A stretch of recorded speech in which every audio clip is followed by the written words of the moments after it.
نحمده ونصلي على رسوله الكريم اما بعد فاعوذ بالله من الشيطان الرجيم بسم الله الرحمن الرحيم رب اشرح لي صدري ويسر لي امري واحلل عقدة من لساني يفقهوا قولي. پیج 723 سے وفرعون لما فسد فکرہ، اور فرعون جب اس کی فکر، اس کی سوچ فاسد ہو گئی، بگڑ گئی، جاء عنده الهم ان هذا الملك سوف يسلب مني، تو اس کو یہ فکر لاحق ہوئی، اس کو یہ ہم غم لاحق ہوا کہ اس کی یہ حکومت اس سے چھن جائے گی. ان هذا الملك کہ یہ بادشاہت، سوف جلد ہی یا ضرور، یسلب چھن جائے گی، منی مجھ سے، وَلِأَنَّهُ لَا يَعْرِفُ الْحَقِّ، اور کیونکہ وہ حق جانتا نہیں تھا، حق کو پہچانتا نہیں تھا. بَدَأَ يُعَالِجُ الْبَلَاءَ بِالْبَلَاءِ، تو اس نے بلا کا مقابلہ بلا سے کرنا شروع کر دیا. فَقَرَّرَ أَن يُقْتَلَ كُلُّ مَوْلُودٍ مِّن بَنِي اسرائیل، تو اس نے ارادہ کر لیا یا ٹھان لیا کہ وہ قتل کرے گا ہر بچے کو بنی اسرائیل کے. فعالج المعصیۃ بالمعصیہ، تو اس نے معصیت کا علاج معصیت کے ساتھ کیا، گناہ کا علاج گناہ کے ساتھ کیا. وَإِلَّا علاج الہم الاستغفار والتوبہ، ورنہ ہم و غم کا علاج تو استغفار اور توبہ ہوتی ہے. لیکن جب انسان کے پاس دین کا علم نہیں ہوتا تو پھر وہ اپنے مسائل کے حل کے لیے غیر اللہ کے پاس جاتا ہے، ایک مصیبت میں مبتلا ہوتا ہے، اوپر سے شرک یا بدعت میں مبتلا ہو جاتا ہے، اور اس طرح اس کی پریشانی کم ہونے کی بجائے اور بڑھ جاتی ہے. فعالج فرعون الخطأ بالخطأ، تم علاج کیا فرعون نے خطا کا خطا کے ساتھ. فما زال الہم، تو غم بھی زائل نہ ہوا، بل زادہ، بلکہ اور زیادہ ہو گیا. وجاء بشکل آخر اقوى واشد من الاول، اور وہ ایک دوسری شکل میں آ گیا جو پہلے سے بھی زیادہ مضبوط اور شدید تھی. فقد قتل فرعون اولاد بنی اسرائیل بالآلاف، تو فرعون نے بنی اسرائیل کی اولاد کو ہزاروں کی تعداد میں قتل کر دیا. یعنی ایک قتل بھی بہت بڑا جرم ہے، کہاں یہ کہ ہزاروں بچوں کو قتل کر دیا جائے. لِأَنَّهُ فَكَّرَ فِي مُلْكِهِ فَمَا حَصَلَ الْعِلَاجِ، کیونکہ اس کو اپنی بادشاہت کی فکر تھی تو علاج نہ ہو سکا. فَرَبَّ اللَّهُ مَنْ يُزِيلُ مُلْكَهُ فِي بَيْتِهِ وَتَحْتَ رِعَايَةِ زَوْجَتِهِ وَهُوَ مُوسَى صلی اللہ علیہ وسلم. فَرَبَّ اللَّهُ، تو اللہ تعالیٰ نے تربیت کی، کس کی؟ مَنْ يُزِيلُ مُلْكَهُ، جو اس کی بادشاہت کو ختم کر دے گا، اس کا ازالہ کر دے گا. فی بیتہ، اسی کے گھر میں. وتحت رعایت زوجتہ، اور اسی کی بیوی کی نگہداشت اور پرورش میں. وہو موسیٰ صلی اللہ علیہ وسلم، اور وہ موسیٰ علیہ السلام تھے. ولما کبر قام بدعوت فرعون الی اللہ، جب وہ بڑے ہو گئے یعنی موسیٰ علیہ السلام، تو انہوں نے فرعون کو اللہ کی طرف دعوت دی. وَتَلَطَّفَ مَعَهُ، اور اس کے ساتھ لطف و کرم سے پیش آئے. حَتَّى قَامَتِ الْحُجَّةُ عَلَيْهِ، یہاں تک کہ اس کے خلاف حجت قائم ہو گئی. وَلَمَّا لَمْ يَرْجِعْ وَلَمْ يُؤْمِنْ، اور چونکہ وہ نہ پلٹا نہ وہ ایمان لایا. أَلْقَى اللَّهُ الْمَصَائِبَ فِي مُلْكِهِ، تو اللہ نے اس کے ملک میں، اس کی بادشاہت میں مصیبتیں ڈال دیں. کما قال سبحانہ، جیسے کہ اللہ تعالیٰ کا فرمان ہے. وقالوا مهما تأتنا به من آیة لتسحرنا بها فما نحن لك بمؤمنین، وہ کہنے لگے کہ آپ ہمارے پاس کوئی بھی نشانی لے آئیں کہ آپ ہم پر جادو کر سکیں تو ہم تجھ پر ایمان لانے والے نہیں. یعنی انہوں نے موسیٰ علیہ السلام سے کہا کہ تم خواہ کوئی بھی نشانی لے آؤ اور اپنے جادو کے بل پر ہمیں نقصان دینے کی کوشش کرو تو ہم نہیں مانیں گے. فَأَرْسَلْنَا عَلَيْهِمُ الطُّوفَانَ وَالْجَرَادَ وَالْقُمَّلَ وَالضَّفَادِعَ، تو بھیجا ہم نے ان پر طوفان اور ٹڈیاں اور جوئیں اور مینڈک اور خون، والدم آیات مفصلات کھلی نشانیاں، فاستکبروا تو انہوں نے تکبر کیا، وکانوا قوما مجرمین اور وہ مجرم لوگ تھے، یعنی اصلاح کی بجائے وہ فساد میں مزید بگاڑ کا شکار ہوتے گئے، اور یہ بڑی بڑی نشانیاں بھی ان کو نظر نہ آئیں. جیسے آج کل بھی لوگوں کو اگر کہا جائے کہ کوئی آفت یا مصیبت آئے تو اللہ کی طرف رجوع کرو، یہ ہمارے گناہوں کی سزا ہو سکتی ہے، تو وہ اور بگڑ جاتے ہیں. وَقَالُوا مَهْمَا تَأْتِنَا بِهِ مِنْ آيَةٍ لِتَسْحَرَنَا بِهَا فَمَا نَحْنُ لَكَ بِمُؤْمِنِينَ فَأَرْسَلْنَا عَلَيْهِمُ الطُّوفَانَ وَالْجَرَادَ وَالْقُمَّلَ وَالضَّفَادِعَ وَالدَّمَ آيَاتٍ مُفَصَّلَاتٍ فَاسْتَكْبَرُوا وَكَانُوا قَوْمًا مُجْرِمِينَ. فانتقل الہم من قلبہ علی نفسہ تو ہم و غم اس کے دل سے اس کی نفس، اس کی ذات پر منتقل ہو گیا. الی الہم فی ملکہ اس کی بادشاہت میں. وابتلاہ اللہ بہذہ المصائب یعنی پہلے تو اس کے دل پہ ہم و غم تھا، پھر اس کی اپنی ذات پر، اور اس سے یعنی سارے لوگ اس میں مبتلا ہو گئے. یعنی پہلے تو وہ اکیلا فکر کر رہا تھا، جب وہ نہیں مانا، جب علاج نہیں کیا تو پھیلتے پھیلتے پوری قوم اس میں ڈوب گئی. یہ جو ٹڈیاں اور یہ سب چیزیں برسیں، یہ صرف فرعون کے گھر پہ نہیں بلکہ پوری مملکت پر. وابتلاہ اللہ بہذہ المصائب تو اللہ نے اس کو ان مصائب میں مبتلا کیا. لعلہ یتوب الی اللہ تاکہ وہ اللہ سے توبہ کر لے. یعنی اللہ تعالیٰ نے اس پر مصیبتیں کیوں ڈالی، یہ سارے عذاب کی مختلف شکلیں اس پر کیوں آئیں، تاکہ وہ توبہ کرے. فالحیات فی عہدہ فاسدہ زندگی اس کے دور میں بگڑ کر رہ گئی. والاحوال فاسدہ اور حالات بھی بگڑ گئے. بسبب فقدان الدین دین کی کمی کی وجہ سے. وَلَكِنَّهُ مَعَ الرُّؤْيَةِ هَذِهِ الْآيَاتِ أَبَى لیکن ان ساری نشانیوں کے دیکھنے کے باوجود بھی اس نے انکار کر دیا. کما قال سبحانہ جیسا کہ اللہ تعالیٰ کا فرمان ہے، وَلَقَدْ أَرَيْنَاهُ آيَاتِنَا كُلَّهَا فَكَذَّبَ وَأَبَى ہم نے اس کو اپنی ساری نشانیاں دکھائیں پر اس نے جھٹلایا اور انکار کیا. وَلَقَدْ أَرَيْنَاهُ آيَاتِنَا كُلَّهَا فَكَذَّبَ وَأَبَى فَتَأَثَّرَ الْمُلْكُ بِسَبَبِ ذَلِكَ الْإِسْتِكْبَارِ تو اس کی حکومت جو تھی اس تکبر کی وجہ سے متاثر ہوئی. کما قال سبحانہ جیسے کہ اللہ تعالیٰ نے فرمایا، وَاسْتَكْبَرَ هُوَ وَجُنُودُهُ فِي الْأَرْضِ بِغَيْرِ الْحَقِّ اس نے اور اس کے لشکروں نے حق کے بغیر زمین میں تکبر کیا. وَظَنُّوا أَنَّهُمْ إِلَيْنَا لَا يُرْجَعُونَ اور انہوں نے سمجھا کہ وہ ہماری طرف لوٹائے نہ جائیں گے. یعنی یہاں پر ہم دیکھ رہے ہیں کہ صرف اب لیڈر ہی تکبر میں مبتلا نہیں، اس کے فوجی بھی اور اس کے حکومت کے کارندے بھی اور سب کے سب اسی ڈگر پہ چل پڑے ہیں. کیونکہ الناس علی دین ملوکہم لوگ اپنے بادشاہوں کے دین پر ہوتے ہیں. وَاسْتَكْبَرَ هُوَ وَجُنُودُهُ فِي الْأَرْضِ بِغَيْرِ الْحَقِّ وَظَنُّوا أَنَّهُمْ إِلَيْنَا لَا يُرْجَعُونَ اور اس فساد کی اصل بڑی وجہ کیا تھی؟ ان کا یہ خیال کہ وہ واپس نہیں لوٹیں گے، اللہ کی طرف واپسی نہیں.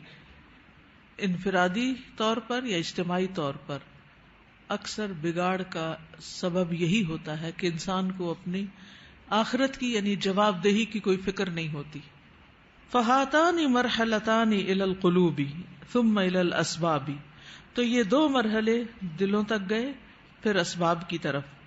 فاذا لم یرجع پھر جب وہ نہیں لوٹے فہناک مرحلۃ ثالثہ تو وہاں ایک تیسرا مرحلہ بھی تھا. یعنی جب وہ باز نہیں آئے تو پھر ایک تیسرا مرحلہ بھی سامنے آیا، اور وہ کیا تھا؟ وہی البطش والاہلاک وہ تھی پکڑ اور ہلاکت.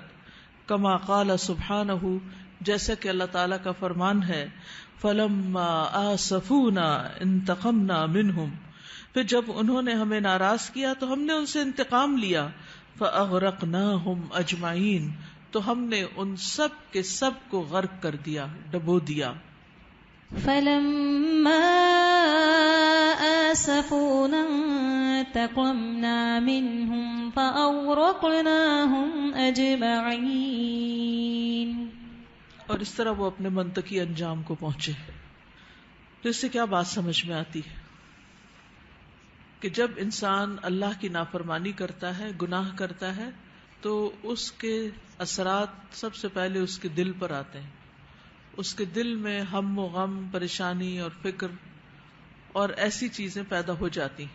پھر جب انسان اس غم اور ہم کے اسباب معلوم کرنے کی کوشش نہیں کرتا اور اس کا علاج نہیں کرتا، یعنی گناہوں پر توبہ نہیں کرتا، تو پھر اس کے اثرات دوسروں پر بھی پڑنے لگتے ہیں، اور پھر اللہ تعالیٰ مزید آزمائشیں لے آتا ہے۔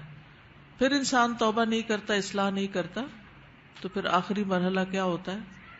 یعنی وہ آزمائشیں صرف اس سے ایک اکیلے انسان پر نہیں، اس کے آس پاس والوں پر بھی آ جاتی، اور آخری مرحلہ پھر مکمل ہلاکت، چاہے دنیا میں ہو چاہے آخرت۔ سادہ جی، اس سے یہ بھی پتہ چلتا ہے کہ جو فساد پھیلانے والے ہوتے ہیں وہ یہ سمجھتے ہیں کہ شاید وہ ظلم اور زیادتی کر کے اپنا کوئی نتیجہ حاصل کر لیں گے اور کنٹرول کر لیں گے، حالانکہ ظلم اور زیادتی سے مزید فساد پیدا ہوتا ہے۔ بالکل، یعنی مسئلے کی جڑ تک جب تک نہ پہنچا جائے تو اس وقت تک حل نہیں نکلتا، علاج نہیں ہوتا۔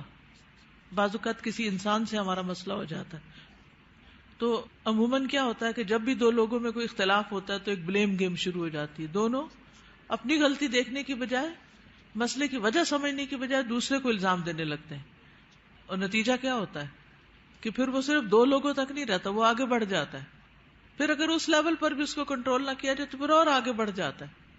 اور اگر انسان ظلم و زیادتی کرتا چلا جاتا ہے، دنیا میں بعض اوقات یہ ہوتا ہے نا کہ ایک فریق ذرا طاقتور ہوتا ہے اور دوسرا کمزور ہوتا ہے، تو اگر طاقتور فریق یہ سوچ کے کہ دوسرا میرا کیا بگاڑ لے گا، میں اس کے ساتھ جو چاہتا ہوں کر لوں، تو ہو سکتا ہے دنیا میں اس کی پکڑ بہت بڑی نہ ہو، لیکن بہرحال اللہ کے ہاں تو پھر جواب دہی کرنی ہی ہوگی، اور وہاں سے تو کوئی بھی بچ کے بھاگ نہیں سکتا۔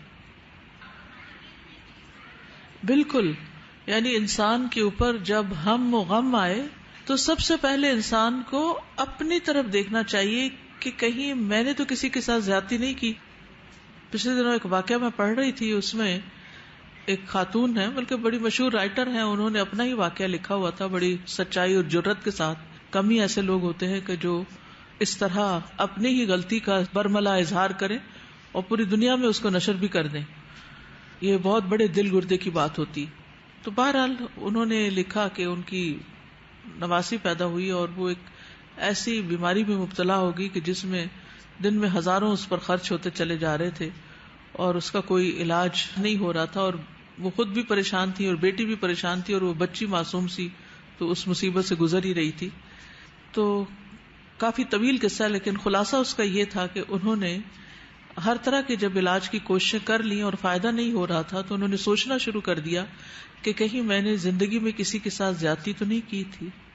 تو بہرحال بہت سال پہلے انہوں نے اپنی ایک رشتہ دار کا ساتھ دینے کے لیے ایک خاتون کے ساتھ، ایک ٹیچر کے ساتھ بہت زیادہ سخت زیادتی کی تھی، جس کا شاید ان کو تو یاد بھی نہیں تھا۔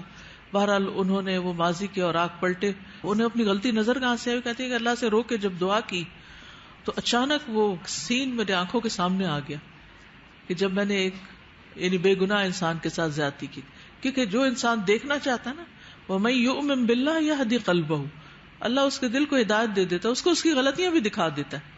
تو بہرحال انہوں نے اس کا پتہ کروایا، ڈھونڈتے ڈھونڈاتے اس تک پہنچی اور اس سے معافی مانگی، اور بہرحال معاملہ رفع دفع ہو گیا، وہ بچی بھی ٹھیک ہو گئی، اور اب وہ 6-7 سال کی شاید بچی، اور بہت ذہین اور بہت صحت مند بچی جس کے بچنے کے کوئی امکانات ہی نہیں تھے۔ تو ایسا ہوتا ہے بعض اوقات ہم ہوتے حق پر ہیں، لیکن اس حق کو بتانے کا طریقہ ناحق ہوتا ہے، یعنی ہم بالکل اپنی جگہ صحیح ہوتے ہیں لیکن جس طریقے سے دوسرے کو بتاتے ہیں کہ تم غلط کام کر رہے ہو، وہ طریقہ بڑا غلط ہوتا ہے. پھر اللہ سبحانہ و تعالیٰ ہمیں کسی شکل میں وہ سب کچھ دکھاتا ہے جو ہم دوسروں کے ساتھ جانے یا انجانے میں کر رہے ہوتے ہیں، لیکن ہم اس کو ریئلائز ہی نہیں کرتے. ہمارے ذہن میں یہ آتا ہی نہیں کہ یہ اس وجہ سے ہمارے ساتھ ہو رہا ہے. تو بعض اوقات وہ دل کے افکار عملی مصیبت میں آ جاتے ہیں، اور پھر ایک نہیں بے شمار لوگ اس سے متاثر ہوتے ہیں.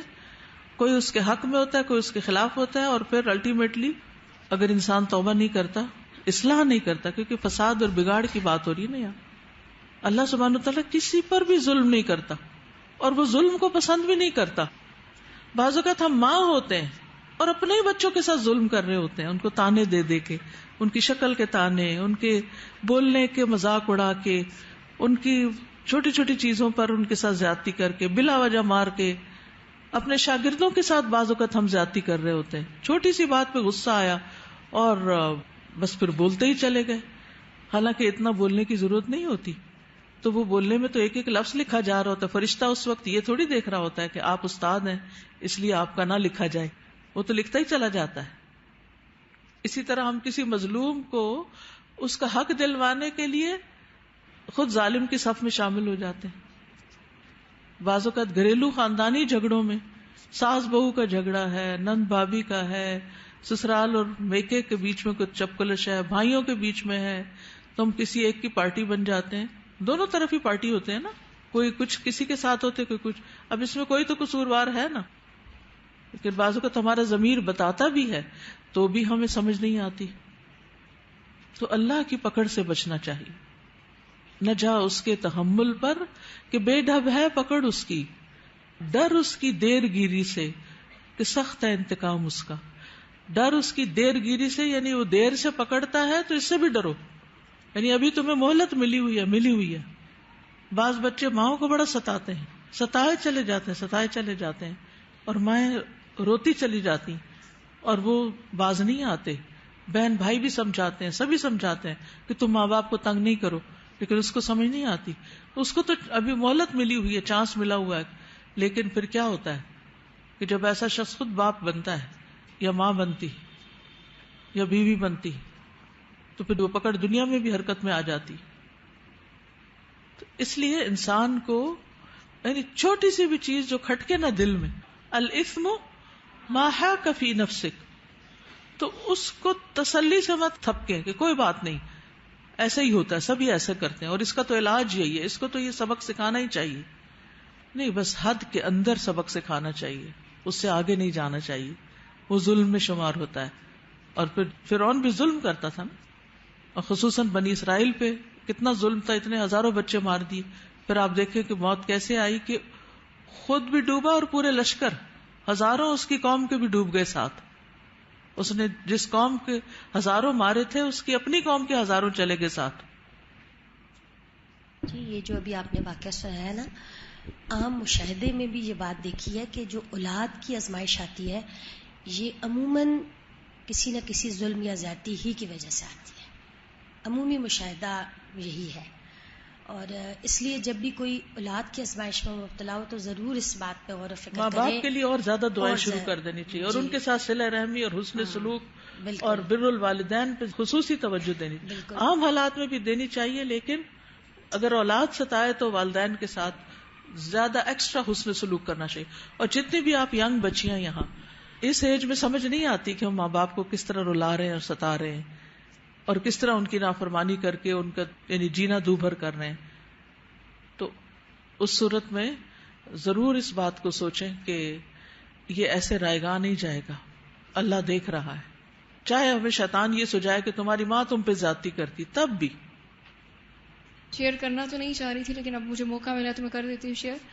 قرآن پاک پڑھنے کے بعد ہی بھی میں کچھ اسٹوڈینٹس کو ایوننگ میں کوچنگ لیتی ہوں. تو ایک اسٹوڈینٹ میری فیملی کا ہی ہے، میری خالہ کے بیٹے ہیں، وہ اب 9th کلاس میں ہیں. تو ان کا یہ پرابلم تھا کہ باقی سب چیزیں ٹھیک ہیں. تو ان کی مدر میرے پاس آئی تو ان کی آنکھوں میں نے ٹیئرز دیکھے. تو میں نے کہا آپ پریشان کیوں ہیں؟ مجھے بتا نہیں رہی تھی کیونکہ میری طبیعت تھوڑی سخت ہے، اسٹوڈنٹ کے معاملے میں تھوڑی سی میں سختی کر جاتی ہوں. مجھے کہتی ہیں کہ 5 دن سے مجھ سے ناراض ہیں کہ آپ مجھے انٹرنیٹ کی فیسلٹی کیوں نہیں دے رہی، اور کھانا میں ان کو بنا کے دیتی ہوں سب کچھ، بس میں ان سے کوئی بات کرتی ہوں تو مجھے جواب نہیں دیتے. تو وہ دن پڑھنے بھی میرے پاس نہیں آئے. تو میں نے کال کر کے ان کو بلایا, کمرے میں لے گئی میں. تو میں نے ان سے کہا آپ نہ آئیے گا, پھر مجھے آپ کو دیکھ کے اور زیادہ غصہ آئے گا. تو میں نے ان سے پوچھا کہ کیا مسئلہ ہے آپ کا. تو پتہ یہ چلا کہ وہ نماز نہیں پڑھتے تھے. تو جس کی وجہ سے, کیونکہ 9th کلاس کا اگر بچہ بھی ہے تو 16-17 میں پہنچ جاتا ہے وہ آلموسٹ نماز کے لیے. تو پھر میں نے ان سے یہ پوچھا اور پھر میں نے انہیں مارا بھی. اور لٹرلی مجھے 2 باتوں پہ شدید افسوس ہوا. ایک تو وہ نماز کا, اس سے پہلے میں نے بہت دفعہ ان سے کہا, ان کا ٹائم ٹیبل بھی بنوایا, لیکن کچھ گیپ آیا بیچ میں ان کی ویکیشنز کا کہ وہ نماز سے بالکل بے بہرا ہو گئے. پھر کیا ہوا کہ میں نے ان سے یہ کہا کہ اپنی ماما سے کیوں ناراض تھے. انٹرنیٹ کی وجہ سے میں نے انہیں لگائی, کافی میں انہیں مار دیا میں نے. تو اس وقت مجھے احساس نہیں ہوا, تو رات کو میرے ہاتھ کی وین سب سوج گئی اور اتنی سویلنگ مجھے ہوئی کہ پوری رات میں جاگتی رہی. اور میں یہ سمجھ رہی تھی صرف کہ جو میں نے مارا ہے یہ اس وجہ سے ہوا ہے, لیکن بعد میں اگلے دن میں نے وہ حدیث پڑھی تھی کہ نبی صلی اللہ علیہ وسلم نے چہرے پر مارنے سے منع فرمایا. تو میں اتنا روئی اور 2 دن مسلسل میں نے اس کو ہاتھ کو باندھ کے رکھا. جو مجھ سے پوچھتا ہے کہ کس نے مارا ہے, تو میں دن میں سوچتی میں نے خود کو خود مارا ہے. تو میں یہ سوچ رہی تھی کہ اللہ تعالیٰ نے بالکل صحیح کہا ہے کہ اگر تم بہرائی بھی کر رہے ہو لِأَنفُسِكُمْ اپنے لیے, تو ہر چیز کی بھی ایک لمٹ ہوتی ہے. تو جب انسان کوئی بھی ایکشن لے لیتا ہے تو بے شک وہ تربیت ہی ہو رہی ہے, لیکن اس کا آؤٹ پٹ آپ پر بھی آ سکتا ہے. اور یاد رکھیے کسی کو بھی سمجھانا و مار آخری درجہ ہے. قرآن مجید میں سب سے پہلے کیا بتایا گیا ہے؟ پہلے نصیحت کرنا, پھر بستر الگ کرنا, اور پھر آخری درجے پہ مارنا. اور یہ ہے کہ اور ہم مار سے شروع کر لیتے ہیں. اور یہ ہے کہ میں اس سے پہلے ان کی بہت سی سیٹنگ میں نے کی, اور جس دن میرا پیپر تھا اس دن مجھے یہ پتا چلا کہ ان کی مدر آئی ہوئی ہے, تو 1.5 گھنٹہ میرا ان کے ساتھ لگا. اس سے پہلے میں ان کی بہت تربیت کر چکی تھی, یعنی پیار سے بھی بہت کی تھی. تو اب مجھے مار کا بھی یہ میں سوچ رہی تھی کہ مارنے میں بھی لمٹ تھی, ہونی چاہیے تھی. بالکل, مارنے کا بھی ایک طریقہ ہے. تو مجھے اس چیز کا احساس ہوا. تو سب ماؤں کو اس بات کی اچھی تربیت ہونی چاہیے. السلام علیکم. جی سچا واقعہ ہے. استاذہ جو بات کر رہی ہیں نا, والدین کا خیال کرنا اور ان کو رلانا تڑپانے سے بچنا چاہیے. استاذہ یہ بالکل سچی بات ہے. نام میں نہیں کوٹ کروں گی کیونکہ بہت ہی نون انسان کا واقعہ ہے, اور ان لوگوں نے بڑے ہی ریسپیکٹیبل لوگ تھے. ان کی پوری ریاست پارٹیشن میں چلی گئی تھی, اور پنجاب میں بھی ان کو بڑا گورنمنٹ نے کمپنسیٹ کیا اور ان کو پہلا چیف منسٹر آف پنجاب بھی بنایا. اب اتنے عزت دار, اتنے مالدار, لیکن کزن میرج تھی تو بیوی آ کے شکایتیں جو کرتی تھی ماں کے خلاف, تو وہ جب آتے تھے نا تو اپنی ماں سے منہ موڑ کے اوپر چلے جاتے تھے اپنی بیوی کے پاس, اور ماں آواز دیتی رہتی تھی کہ بیٹا آؤ تو صحیح, تھوڑا میں تمہیں دیکھوں تو صحیح. سارے دن کے بعد رات کو آتے تھے, بڑے بزی انسان تھے, تو ماں کو نہ دیکھتے تھے نہ ملتے تھے. اور اس میں وہ ماں بہت بیمار بھی ہو گئی, بہرحال پچھلی عمر بھی تھی, واٹ ایور, وہ فوت ہو گئی. ان کے اوپر ایک بہت بڑا میجر کیس بن گیا, اور وہ اتنا بڑا تھا کہ بالکل غلط بھی تھا. ان کی عزت, ان کا نام اور ان کے سارے ایسٹس بھی اس پہ جاتے تھے, اور وہ اتنا پریشان ہوں اور ایک ایک سے پوچھیں کہ میں کیا کروں. تو کسی نے کہا, کوئی بہت نیک بزرگ تھے سیالکوٹ میں اس زمانے میں, خیر یہ بیچارے گئے اور بڑا روئے اور کہا کہ جی مجھے نہیں پتا, میں نے کوئی ایسا کام میرے خیال میں نہیں ہے. بڑے جو بے سہارا لوگ آئے تھے پارٹیشن میں لاہور میں بے پاس, ان کو اڈاپٹ بھی کیا, گھروں میں ایز اے فیملی ممبر رکھا, بڑے بڑے کالجز میں پڑھوایا, آج بڑے اچھے ویل اسٹیبلشڈ لوگ. تو کہیں مجھے نہیں سمجھ آتی, اور یہ اتنا بڑا میرے اوپر ایک وہ نقصان ہے کہ میرا نام, میرا ساری خاندان کی عزت, ساری جائیداد, سب کچھ خاک میں جاتا. انہوں نے کہا کہ تم سوچو, تم یاد کرو, تم ایسے کرو, استغفار پڑھو اور سوچو کہ تم سے کب کہاں غلطی ہوئی. وہ کہتے ہیں میں بڑا ہی رو رو کے دعائیں کروں اور پوری پوری رات جاگوں اور استغفار بھی پڑھو جو سمجھ آئے. تو ایسے مجھے اپنی ماں کی جھلکیاں آنی شروع. اور انہوں نے کہا کہ ماں زندہ ہے. انہوں نے کہا نہیں, اب تو زندہ نہیں ہے. تو انہوں نے کہا اب ایک ہی صورت ہے کہ اب تم اللہ سے ہی دعائیں کرو اور اللہ سے معافیاں مانگو اور کفارہ کرو اور صدقہ کرو اور ندامت کا اظہار کرو. خیر وہ اللہ نے کیا کہ پھر وہ بری ہو گئے, لیکن وہ ٹارچر سے جب گزرے تو ان کو خیال آیا کہ سب میری ماں کی ناراضگی کی وجہ. غلطی دیکھنے کے لیے نظر بھی چاہیے ہوتی ہے, کیونکہ ہمیں غلطی نظر نہیں آتی, تو وہ استغفار سے پھر نظر آنے لگتی ہیں. وَمَن يُؤْمِن بِاللَّهِ يَهْدِ قَلْبَهُ. سر اس میں ایک بات بہت اہم جو لگ رہی ہے, وہ سب سے پہلا جملہ ہے کہ جب اس کے فکر میں فساد آ گیا, تو یہ بھی بعض دفعہ ہمیں خود سے خود ایک ہونا شروع ہو جاتی ہے ایلوژنز کہ اور کیا تھا اس کو کہ جی میرے ملک جو ہے وہ چلا جائے گا اور کوئی میرا ہتھیار لے گا, میری پوزیشن کو, شاید لوگ مجھ سے جیلس ہوتے ہیں, شاید یہ چیز چلی نہ جائے. یہ کیسا فساد ہوتا ہے؟ پھر اس کے بعد وہ کیا کرتا ہے کہ حق تو سامنے نظر آ نہیں رہا ہوتا کیونکہ دل میں فکریں وہ چل رہی ہیں، تو اس نے آزمائش پر آزمائش مول لے لی. یعنی پھر ہم وہ ہتھ کنڈے یوز کرنے لگتے ہیں نا، کیسے اپنی پوزیشن کو بچائیں، کیسے اپنا وہ سب کچھ کریں. پھر بلا وجہ ہم فساد کرنے لگتے ہیں، بلا وجہ شک کرنے لگتے ہیں، دوسروں کے اوپر الزامات لگنے لگتے ہیں، ان سے مس ٹریٹ کرنے لگتے ہیں. لیکن جو بات اصل ہے کہ ہم استغفار پہ نہیں آ رہے ہوتے. فکر کا بعض و فساد اپنی ذات کو خود اپنی ذات سے ہی ہلاک ہو رہا ہوتا ہے. وہ یہ فکر کا ہی فساد ہوتا ہے نا، جس میں انسان اپنی غلطی دیکھ نہیں پاتا. فَهَذِهِ ثَلَاثُ مَرَاحِلْ لِلْخُسْرَانِ، تو یہ نقصان کے 3 مرحلے ہوتے ہیں. فَأَوَّلًا، پہلا مرحلہ، تَتَأَثَّرُ الْقُلُوبُ، دل متاثر ہوتے ہیں، دلوں پہ پریشانی آتی. ثُمَّ تَتَأَثَّرُ الْأَسْبَابُ، پھر اسباب متاثر ہو جاتے ہیں. ثُمَّ التَّدْمِيرُ وَالْهَلَاكُ، پھر تباہی و بربادی آتی ہے. وَذَلِكَ، اور یہ، لِيَعُودَ الْإِنسَانُ إِلَىٰ رَبِّهِ، کہ پلٹ آئے انسان اپنے رب کی طرف. یعنی یہ سب اس لیے ہوتا ہے کہ انسان اپنے رب کی طرف پلٹ آئے. فَيُرَبِّ اللَّهُ الْعَاصِي بِالْفَضَائِلِ وَالْمَصَائِبِ، تو تربیت کرتا ہے اللہ گناہگار کی فضائل کے ساتھ اور مصائب کے ساتھ. فَإِذَا لَمْ يَقْبَلْ ابْتَلَاهُ بِالْفَضَائِحِ، پھر جب وہ قبول نہیں کرتا تو مبتلا کر دیتا ہے اس کو رسوا کن چیزوں میں، یعنی رسوائی والی چیزیں ہونے لگتی ہیں. فَإِذَا لَمْ يَتُبْ أَهْلَكَهُ اللَّهُ، پھر اگر وہ توبہ نہیں کرتا تو اللہ اس کو ہلاک کر دیتا ہے. وَبَعْدَ الْمَوْتِ تَكُونُ الْحَالُ أَشَدُّ وَأَبْقَى، اور موت کے بعد کا جو حال ہے وہ تو زیادہ شدید اور باقی رہنے والا ہے. لَهُمْ عَذَابٌ فِي الْحَيَاةِ الدُّنْيَا وَلَعَذَابُ الْآخِرَةِ أَشَقُّ، ان کے لیے دنیا کی زندگی میں بھی عذاب ہے اور آخرت کا عذاب تو زیادہ سخت ہے. وَمَا لَهُم مِّنَ اللَّهِ مِن وَاقٍ، اور انہیں اللہ سے بچانے والا بھی کوئی نہیں. لهم عذاب في الحياة الدنيا ولعذاب الآخرة أشق وما لهم من الله من واق. وہ جو یاسمین میں بھی واقعہ بتا رہی تھی تو مجھے ایک روایت یاد آ رہی تھی کہ ابن عباس کے پاس ایک شخص آیا اور اس نے کہا کہ مجھ سے کبیرہ گناہ ہو گیا، میں کیسے تلافی کروں؟ تو انہوں نے کہا کہ کیا تمہاری ماں زندہ ہے؟ تو ان کا کہ نہیں. کہا خالہ زندہ ہے، جو ان کے ساتھ احسان کرو.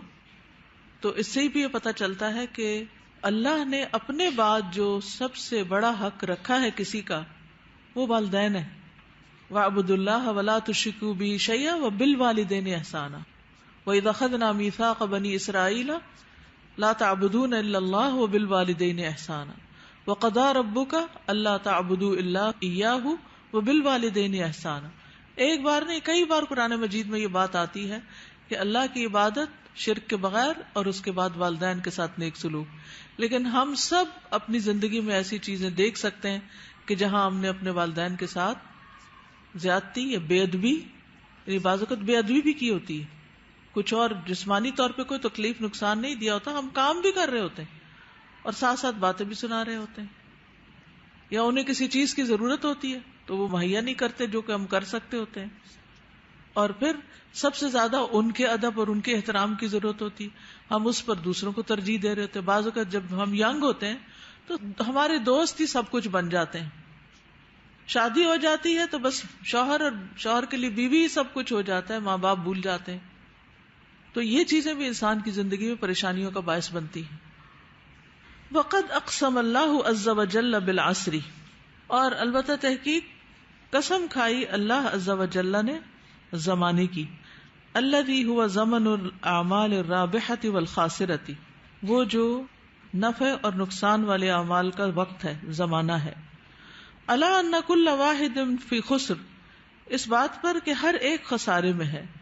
الا من کمل قوتہ العلمیۃ والعملیۃ، مگر جس کی علمی اور عملی قوت مکمل ہو گئی. فقال سبحانہ، تو اللہ تعالیٰ کا فرمان ہے، والعصر، قسم ہے زمانے کی، ان الانسان لفی خسر، بے شک انسان خسارے میں ہے. الا الذین آمنوا وعملوا الصالحات، مگر وہ لوگ جو ایمان لائے اور انہوں نے نیک عمل کیے. وتواصوا بالحق وتواصوا بالصبر، اور ایک دوسرے کو حق کی تلقین کی اور ایک دوسرے کو صبر کی تلقین کی. والعصر ان الانسان لفی خسر الا الذین آمنوا وعملوا الصالحات وتواصوا بالحق وتواصوا بالصبر. وہذا نہایت الکمال الانسانی، اور یہ انسان کے کمال کی انتہا ہے. فإن الکمال ان یکون الشخص کاملا فی نفسہ مکملا لغیرہ، پس بے شک کمال یہ ہے کہ انسان اپنی ذات میں کامل ہو ایمان اور عمل صالح سے، اور دوسروں کو مکمل کرنے والا ہو حق اور صبر کی تلقین کر کے. فصلاح قوت الانسان العلمیۃ بالایمان، تو انسان کی علمی قوت کی بہتری جو ہے وہ ایمان کے ساتھ ہوتی ہے یا اس کی درستگی.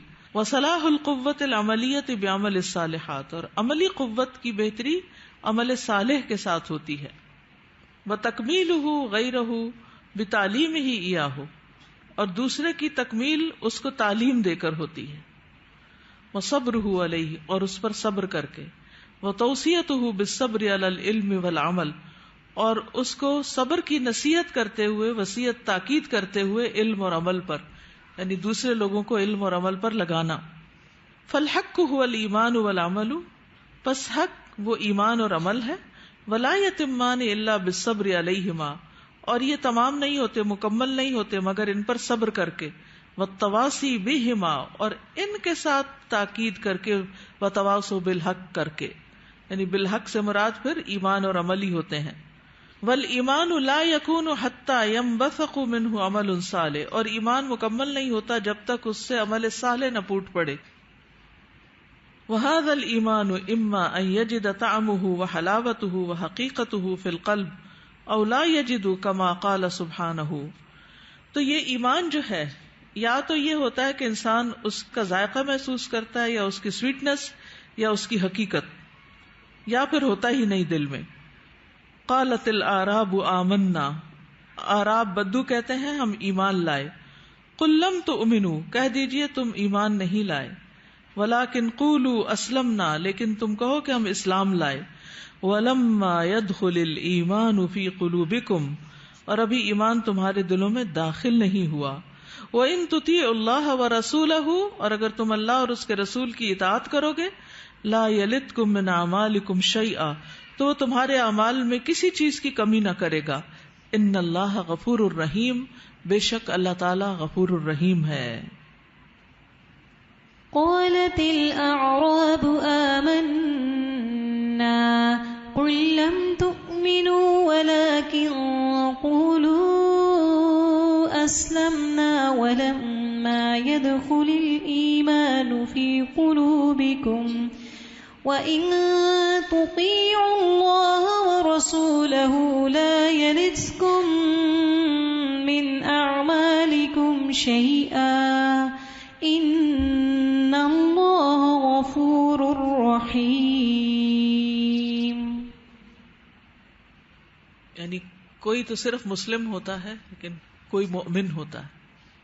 وَلَٰكِن قُولُوا أَسْلَمْنَا، مسلمان تو سبھی ہیں جو لا الہ الا اللہ پڑھ کے اپنے آپ کو مسلمان کہتے ہیں. یہ مسلمانوں کے گھر میں پیدا ہو جاتے ہیں، لیکن ایمان دلوں میں کب آتا ہے؟ جب شعور جاگتا ہے، جب اللہ کی معرفت آتی، جب دین کا علم آتا ہے، اور جب انسان اس پہ عمل کرنے لگتا ہے. اور پھر وہ مزید پختہ کب ہوتا ہے؟ جب وہ دوسروں کی تکمیل کرنے لگتا ہے اور اس کے لیے اپنی جان، اپنی راحت، اپنا آرام اور اپنے جذبات اور بہت سی چیزوں کی قربانی کرتا ہے. دیکھیے صدقہ صرف مال کا نہیں ہوتا، جود و سخا صرف مال کی نہیں ہوتی، بلکہ نفس کے ساتھ بھی ہوتی. نبی صلی اللہ علیہ وسلم کے زمانے میں کس طرح لوگوں نے اپنی جانوں اور مال کے ساتھ جہاد کیا، اور جب جہاد کی وہ شکل نہ ہو تو پھر کیا بیٹھ جانا چاہیے، سو جانا چاہیے کہ اب تو کوئی کام نہیں رہا؟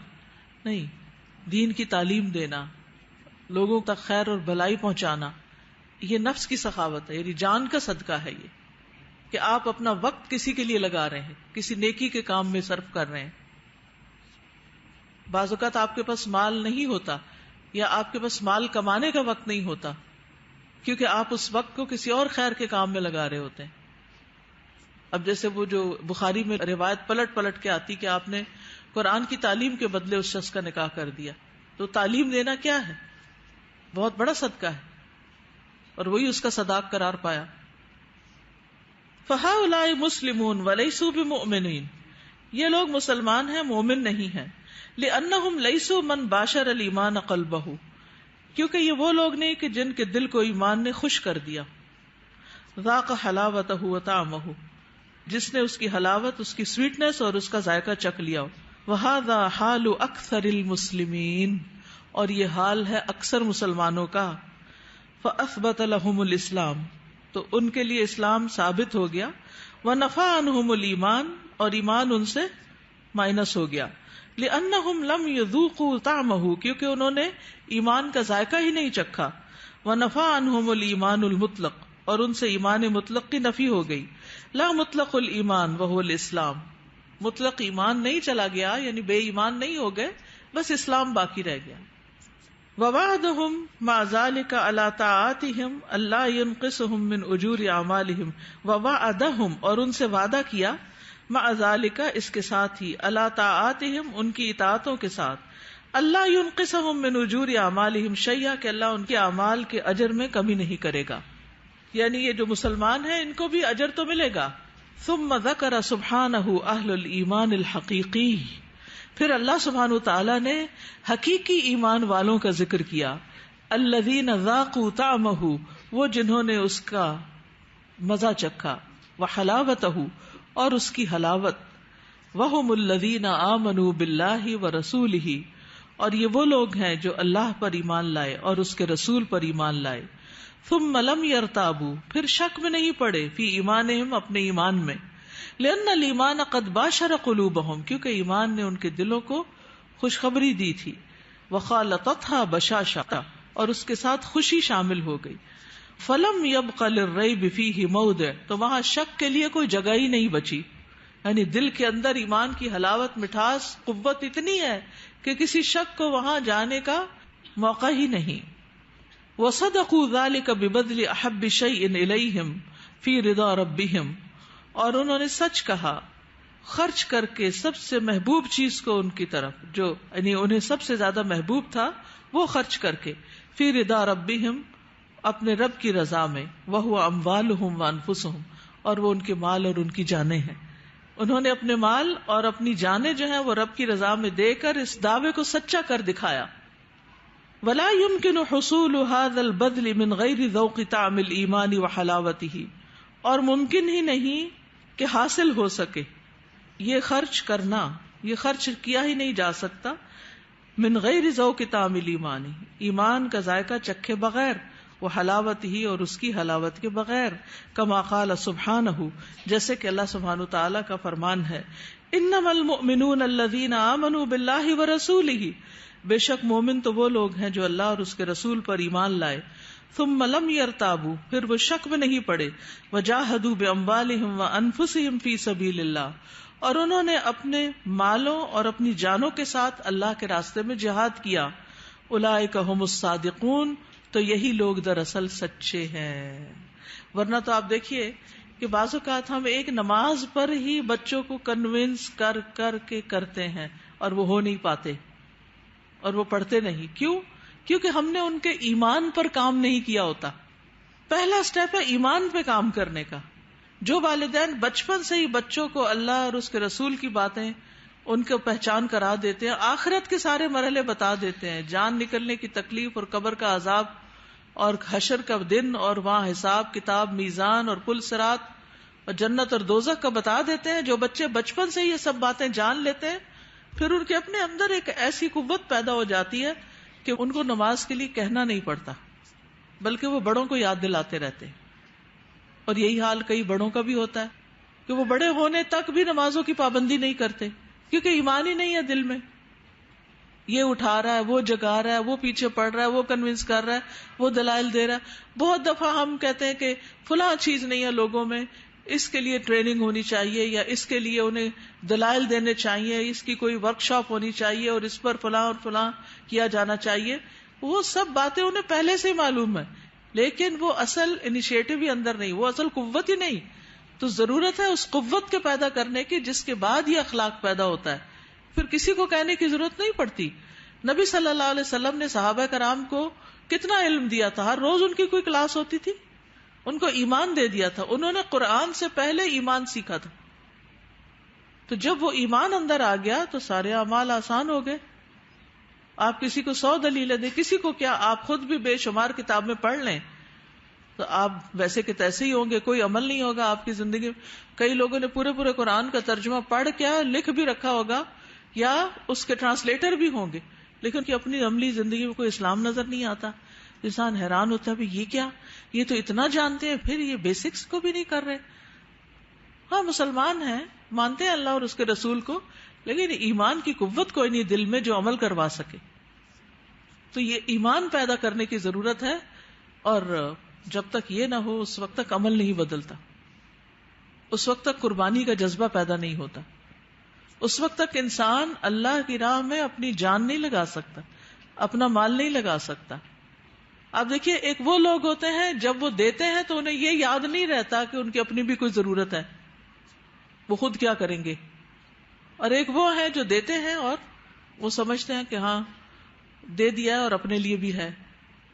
اب حضرت عائشہ ہے, اپنے قمیض کو پیوند لگا رہی ہیں, اتنے میں شاید 60-70 ہزار درہم آتے ہیں, تو وہ کہتی ہیں کہ جاؤ فلاں فلاں کے گھر میں دے آؤ, ان کو زیادہ ضرورت ہے, تقسیم کرا دی, اور خود پیوند لگا کپڑا پہن لیتی ہیں.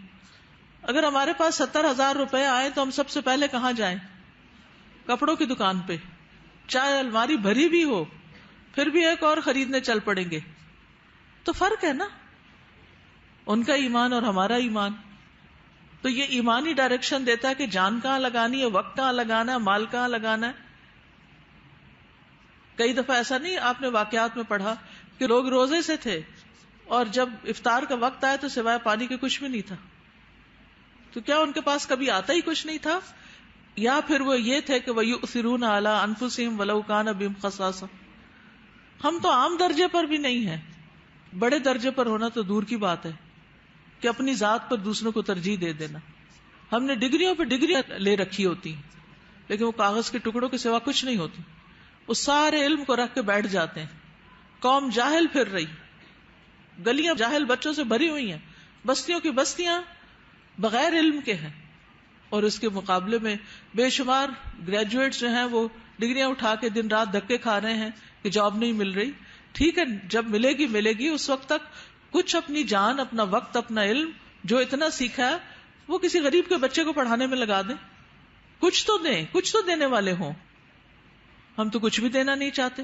کہاں ہے پھر ایمان؟ پر ایمان بڑھے گا کہاں؟ ایمان دینے سے بڑھتا ہے, قربانی کرنے سے بڑھتا ہے. انما المؤمنون الذين آمنوا بالله ورسوله ثم لم يرتابوا وجاهدوا بأموالهم وأنفسهم في سبيل الله أولئك هم الصادقون.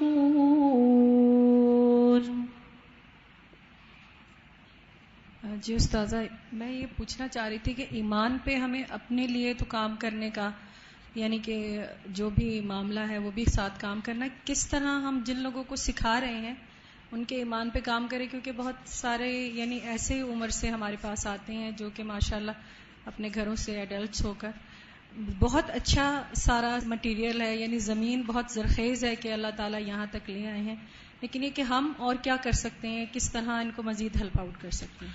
دیکھیے پیچھے کل اس کا جواب آیا تھا نا کہ جس پر اعتماد ہوتا ہے اس کی بات مان کر ایمان بڑھتا ہے, اس سے عمل آتا ہے.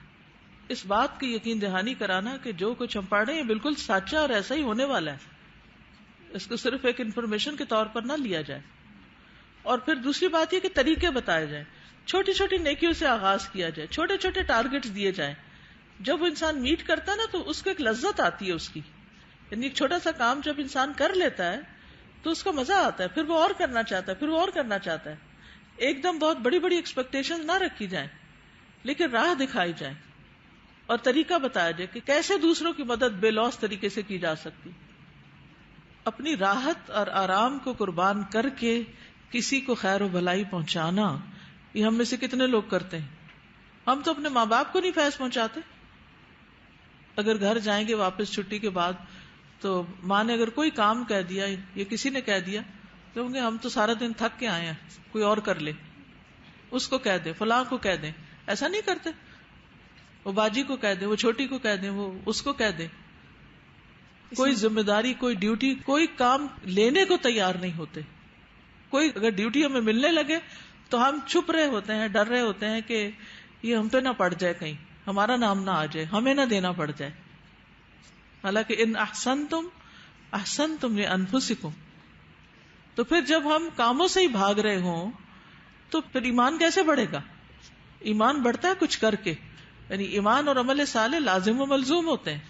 تو عمل صالح کرنے سے ایمان بڑھے گا، اور ایمان بڑھنے سے عمل صالح، تو وہ ایک پورا سائیکل چل پڑتا ہے. پھر سر جیسے آپ نے ابھی فرمایا نا کہ وہ تو طریقے ہیں کہ چھوٹے چھوٹے، لیکن جب اگر سورہ العصر کو دیکھیں تو اس میں ترتیب یہ آتی ہے کہ خود اپنے ایمان کو پہلے جتنا ہم بلڈ کرتے ہیں کہ ان الذین آمنوا وعملوا الصالحات، جب ہمارا اپنے اوپر ورک ہو جاتا ہے پھر ہم جب دوسرے کو بتاتے ہیں تو اس پہ ورک کرتا ہے وہ. جیسے آپ اکثر کہتی ہیں کہ جب میں صدقے کی اپیل کرتی ہوں تو میں پہلے خود صدقہ کرتی ہوں. اولئک هم الصادقون کون ہیں؟ جنہوں نے شک نہیں کیا اللہ کی بات میں، اور جو پتا چلا وہ کر دیا. تو اس سے پتا چل گیا کہ یہ ہاں واقعی یہ ماننے والے، یہ مانتے ہیں، انہوں نے اس بات کو سچا مانا ہے. سزا یہ ایک اور چیز جو بہت امپورٹنٹ ہے یہاں پر، کہ جہاں وہ مسلمانوں کا ذکر کریں تو وہاں کہہ رہے ہیں وَهَذَا حَالُ أَكْثَرُ الْمُسْلِمِينَ، کہ مسلمانوں کی اکثریت کا حال یہ ہے کہ وہ صرف اسلام پر یعنی بیٹھ گئے ہیں کہ ہم مسلمان ہیں. انہوں نے اپنے ایمان کو بڑھانے کی فکر ہی نہیں کی ہے. جب تک ہم اپنے ایمان کو بڑھانے کی فکر نہیں کریں گے، اور عمل سے ہی ایمان بھی بڑھتا ہے، کیونکہ آگے جتنی بھی ہم باتیں پڑھ رہے ہیں وہ سب اطاعت کی باتیں ہیں. بالکل. تو اگر اطاعت ہوگی تو ایمان بھی بڑھے گا ساتھ. یعنی علم آئے گا، اس کو کر لیا، پتا چلا نیکی کے کام کو کر لیا تو ایمان کا درجہ بڑھ جائے گا، مزید عمل کا دل چاہے گا. نہیں کیا، سستی کے مارے بیٹھے رہے، پیچھے رہ گئے، اور زیادہ پیچھے جائیں گے. یعنی یا آپ آگے جانے والے ہوتے ہیں یا پیچھے ہونے والے ہوتے ہیں. السلام علیکم ورحمۃ اللہ وبرکاتہ. استاذہ میں یہی سوچ رہی تھی کہ ایسی محفل کتنی ضروری ہوتی ہے ایمان کو بوسٹ کرنے کے لیے. تو آپ ہر طریقے سے اپنے آپ کو چیک کرو کہ آپ اپنا کیا دے رہے ہو.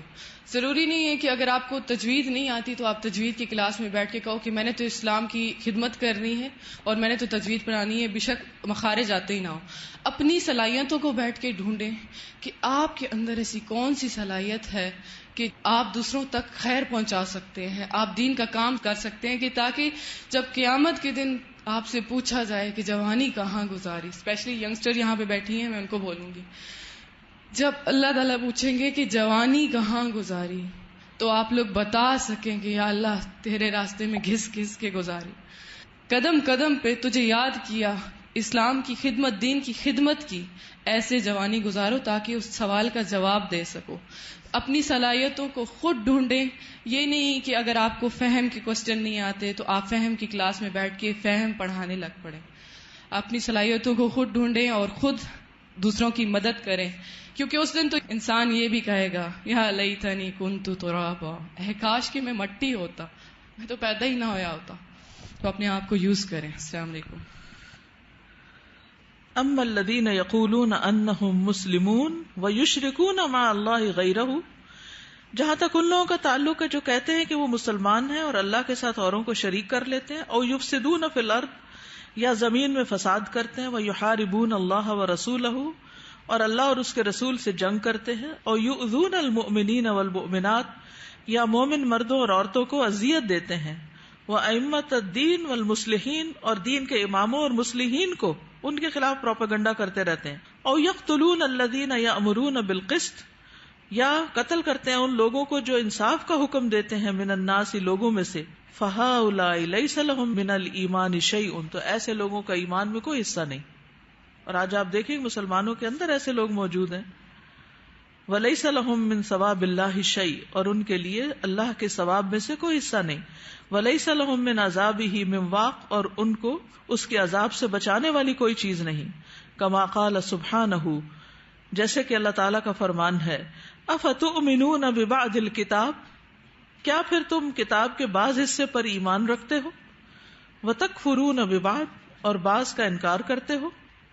فما جزاء من يفعل ذلك منكم الا خزي في الحیات الدنیا، تو کیا جزا ہو سکتی ہے اس کی جو تم میں سے ایسا کرے سوائے اس کے کہ رسوائی ہو دنیا کی زندگی میں. وَيَوْمَ الْقِيَامَةِ يُرَدُّونَ إِلَىٰ أَشَدِّ الْعَذَابِ، اور قیامت کے دن وہ پھیر دیے جائیں گے شدید ترین عذاب میں. وَمَا اللَّهُ بِغَافِلٍ عَمَّا تَعْمَلُونَ، اور اللہ اس سے غافل نہیں جو تم عمل کرتے ہو. آپ کو معلوم ہے نا کہ یہ آیت بنی اسرائیل کے کانٹیکس میں آئی تھی، ان کا یہ طریقہ تھا، اور آج مسلمانوں کا یہ طریقہ ہے. أفتؤمنون ببعض الكتاب وتكفرون ببعض فما جزاء من يفعل ذلك منكم إلا خزي في الحياة الدنيا ويوم القيامة يردون إلى أشد العذاب وما الله بغافل عما تعملون. فلا بد من الجمع بین الایمان القلبی والاحسان العملی، تو لازم ہے کہ جمع کیا جائے قلبی ایمان کو اور عملی احسان کو.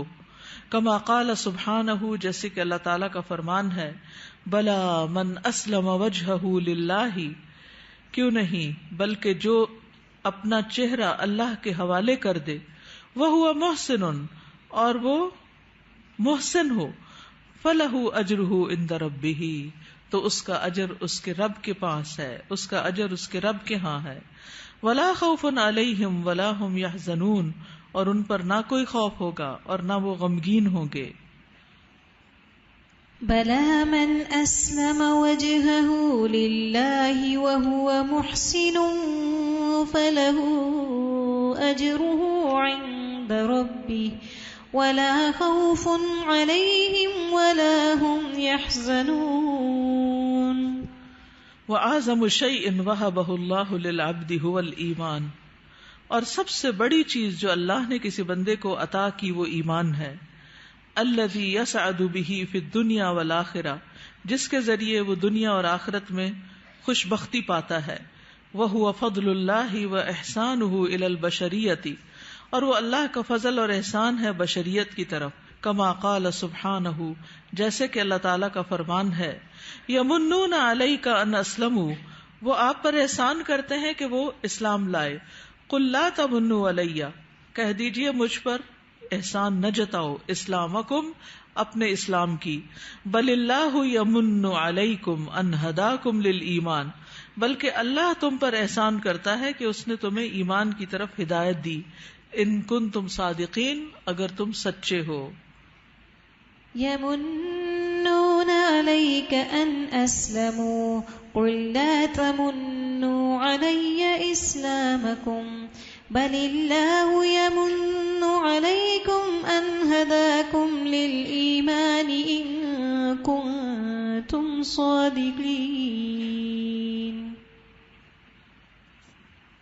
والایمان باللہ اغلی شیء فی الحیات، اللہ پر ایمان زندگی میں سب سے مہنگی چیز ہے. بل ہوا اغلی شیء فی خزائن اللہ، بلکہ وہ اللہ کے خزانوں میں سب سے مہنگی چیز ہے، غالی. وسعادت الانسان فی الآخرۃ مبنیۃ علیہ، اور آخرت میں انسان کی خوش بختی کا انحصار اسی پر ہے. وہو اہم شیء یوصی بہ العبد اہلہ، اور وہ سب سے اہم ترین چیز ہے جس کے ذریعے بندہ اپنے گھر والوں کو وصیت کرتا ہے. عند مفارقتہ للحیات، اپنی زندگی کی آخری لمحوں میں یا زندگی سے جدا ہوتے ہوئے. کما قال سبحانہ، جیسے کہ اللہ تعالیٰ کا فرمان ہے ووصى بها ابراہیم بنیہ ویعقوب، اور اسی کی تاکید کی ابراہیم علیہ السلام نے اپنے بیٹوں کو اور یعقوب علیہ السلام نے. یا بنی ان اللہ اصطفى لکم الدین فلا تموتن الا وانتم مسلمون، اور یعقوب علیہ السلام نے بھی یہی نصیحت کی، یہی تاکید کی کہ اے میرے بچوں، بے شک اللہ نے تمہارے لیے دین چن لیا ہے، بس تمہیں ہرگز موت نہ آئے مگر اس حال میں کہ تم مسلمان ہو. یعنی خود بھی اسلام کی حالت میں دنیا سے گئے اور اپنے بچوں کے لیے بھی آخری قیمتی ترین چیز یہی چھوڑی. وَوَصَّى بِهَا إِبْرَاهِيمُ بَنِيهِ وَيَعْقُوبُ يَا بَنِيَّ إِنَّ اللَّهَ اصْطَفَى لَكُمُ الدِّينَ فَلَا تَمُوتُنَّ إِلَّا وَأَنْتُمْ مُسْلِمُونَ. والایمان نور، اور ایمان تو نور ہے. یشرق بہ قلب المؤمن، مومن کا دل اس کے ساتھ چمکتا ہے. وروحہ، اور اس کی روح. وکیانہ، اور اس کا وجود بھی. فیرا قلب المؤمن الخالق، مومن کا دل خالق کو دیکھتا ہے. والمخلوق، اور مخلوق کو. ویرا عظمت ربہ واحسانہ، وہ اپنے رب کی عظمت اور احسان کو دیکھتا ہے. ویشاہد مظاہر قدرتہ ورحمتہ، اور اس کی قدرت اور رحمت کے مظاہر کو مشاہدہ کرتا ہے. وَيَرَى الْمَخْلُوقَ بِيَدِ خَالِقِهِ، اور مخلوق کو اپنے خالق کے ہاتھ میں دیکھتا ہے. لَيْسَ بِيَدِهِ شَيْءٌ، کہ اس کے ہاتھ میں کچھ نہیں. وَلَيْسَ بِيَدِهِ نَفْعٌ وَلَا ضُرٌّ، اور اس کے ہاتھ میں نہ کوئی نفع ہے نہ نقصان. إِن لَّمْ يَهْدِهِ رَبُّهُ إِلَى نُورِ الْإِيمَانِ، اگر اس کا رب اس کو نور ایمان کی طرف ہدایت نہ دے. تَاهَ فِي أَوْدِيَةِ الظُّلُمَاتِ، وہ بھٹکتا پھرے اندھیروں کی وادیوں میں. وخسر الدنیا والآخرہ، اور اس نے نقصان اٹھایا دنیا اور آخرت کا. فالایمان نور واحد یہدی الی طریق واحد، تو ایمان ایک نور ہے جو ایک راستے کی طرف رہنمائی کرتا ہے. یہدی الی الحق، حق کی طرف رہنمائی کرتا ہے. والی طریق مستقیم، اور سیدھے راستے کی طرف. تو یہ ہے ایمان، اور یہ ہے اس کی ضرورت ہماری زندگی میں. اس کے بعد کفر کے بارے میں بات ہوگی. تو یہ کتاب پڑھنی چاہیے اور پڑھانی بھی چاہیے. کیسے پڑھائیں گے؟ جب پڑھانا سیکھیں گے. وہ کیسے سیکھتے ہیں؟ پڑھ کے. کتنا پڑھ کے؟ بس ایسے ہی ایک دفعہ کلاس میں پڑھ کے اس کو گھر جا کے بھی پڑھا کریں اور گھر جا کے بھی شیئر کیا کریں. کل سنڈے ہے، دونوں دن کا کچھ نہ کچھ حصہ آپ دوسروں کے ساتھ، اپنی بہن بھائی کوئی بھی جو آپ کی دوست، اور ہاسٹل کی بچیاں جو ہیں ہاسٹل میں ایک دوسرے کے ساتھ اگر بیٹھ کے ان چیزوں کو ڈسکس کریں. میں نہیں کہتی کہ دوبارہ ایک کلاس لگا لیں بہت بڑی، 1-on-1 بیس پر، کیونکہ دو لوگ جب کسی چیز کو ڈسکس کرتے ہیں تو زیادہ اچھی طرح بات سامنے آتی ہے، اور اچھی اچھی مثالیں اس سے بھی بہتر جو آپ کو کلاس میں دی گئی ہیں وہ آپ کے ذہنوں میں ہوں گی، جن کو آپ کو ایکسپریس کرنے کا موقع ملے گا. سب سے قیمتی چیز آج ہمارے لیے، سب سے قیمتی چیز کیا ہوتی ہے؟ ڈائمنڈ کی انگوٹھی، کسی برانڈ کا بیگ، کسی برانڈ کا جوڑا، کسی برانڈ کے جوتے، کسی برانڈ کی جیولری، کسی اچھے ریسٹورینٹ میں کھانا کھا لینا. انہی چیزوں کو پا کے ہم خوش ہوتے ہیں، اور انہی چیزوں کا ہم دکھاوا کرتے ہیں، اور انہی چیزوں کے پیچھے بھاگتے رہتے ہیں، جبکہ ان میں سے کوئی چیز ہماری آخرت میں قطعاً کچھ بھی کام آنے والی نہیں. تو ان چیزوں کی طرف بھاگیں جو واقعی فائدہ دینے والی. آج اور کل کے لیسن میں سے اگر ایک ہی بات یاد رکھے کہ میرا ایمان میرے لیے سب سے زیادہ قیمتی چیز ہے، اسے مجھے نیچے نہیں گرنے دینا، اسے مجھے کمزور نہیں ہونے دینا، اس کو بڑھاتے جانا ہے، اور ہر وہ کام کرنا ہے جس سے یہ بڑھے، اور ہر وہ چیز چھوڑ دینی ہے جس سے یہ گھٹتا ہے. جو اس میں حضرت ابراہیم اور یہ آیت جو آئی کہ وَوَصَّى بِهَا ابراہیم، اور انہوں نے اپنی اولاد کو یہی نصیحت کی. اور جتنی بھی ایمان کی چیزیں ہم نے پڑھی ہیں تو میں یہی سوچ رہی تھی کہ کتنی امپورٹنٹ چیز ہے ایمان، کتنی قیمتی ہے، اور اس کے اوپر بات کرنا اور اپنے بچوں کو یہ چیز سکھانا. یعنی ہم مینرزم بھی کسی حد تک سکھا دیتے ہیں، اٹھنا بیٹھنا بھی سکھا دیتے ہیں، طور طریقے بھی بتاتے ہیں بچوں کو کچھ نہ کچھ، لیکن عموماً والدین ایمان کے اوپر کوئی بات نہیں کرتے. اور یہی وجہ ہے کہ پھر بچے بڑے ہو جاتے ہیں تو مائیں پیچھے پیچھے بھاگ رہی ہوتی ہیں کہ نمازیں پڑھ لو اور یہ کر لو اور وہ کر لو. تو اصل بات تو یہ کہ ایمان کی جتنی فکر کرنی چاہیے وہ نہیں کی ہم نے، جبکہ انبیاء کرام اور پھر کو افسوس دیکھا کے جائے ساتھ کہنا پڑتا ہے کہ اسکول سسٹم، یونیورسٹی، کتابیں، فلسفے، وہ سب بچوں کو ایک دم ہڑپ کر لیتے ہیں، ایسے متاثر کرتے ہیں کہ وہ جو چھوٹا موٹا اسلام گھر سے چلا ہوتا ہے وہ پیچھے ہی رہ جاتا ہے. استاذہ دوسری یہ چیز ہے کہ ایک تو وہ بندہ ہے نا جو اسٹرگل کر رہا ہے، جیسے ہم نے ابھی دیکھا کہ کچھ کے پاس ڈگریز ہے، وہ اسٹرگل کریں کہ ہمیں جاب مل جائے. جن کے پاس اچھی جاب ہے اور بہت اچھے رینکس بھی ہیں ان کی لائف میں بھی ایک لاسٹنیس ہے، اور میں سوچ رہی تھی کتنی اچھی ڈائریکشن ہے لائف کی. اگر آپ کے پاس ایمان جیسے اسلام ہے اس سے اگلا لیول اچیو کریں پھر اور جو اس کوشش میں ہے کہ تکمیل تک مجھے پہنچنا ہے تو اس کی آخرت بہتر ہو جائے گی اور ڈائریکٹڈ ہو جائے گی لائف, اور ہم لاسنس کی کمپلین کر رہے ہوتے ہیں. بالکل. سبحانک اللہم و بحمدک اشہد ان لا الہ الا انت استغفرک و اتوب الیک. السلام علیکم و رحمۃ اللہ وبرکاتہ.